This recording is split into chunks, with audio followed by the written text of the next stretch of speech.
Regine and Vice in one stage, plus ang dami pang celebrities, public figures at kung sino-sino pang mga sikat ang nakisaya. Ang solid talaga ng buong event, plus first time kong umattend ng concert dito sa Araneta Coliseum. Talagang super diva, super saya. Mga around 5:30 to 6 PM ako nakarating sa event. At kahit 9 PM pa nag-start, ang dami na agad nakapila. May mga content creators din akong kasama at nagulat ako na from malalayong lugar pa sila. At dahil nga maaga kami, we decided na tumambay muna sa booth ng Game Zone. Ang cute ng booth nila, ang daming pakulo. And after few minutes, nag-start na nga ang concert. OMG! First time kong makita up close and personal si Regine. Ang dami nilang pasabog at yung tandem nila, the best. Tingnan nyo na lang kung paano ko na-enjoy yung concert.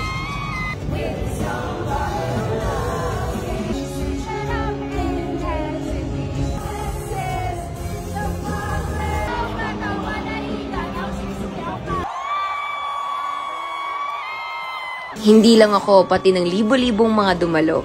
Maraming salamat, Game Zone! At syempre, na-meet ko rin si JR na lucky winner ko sa aking ticket giveaway.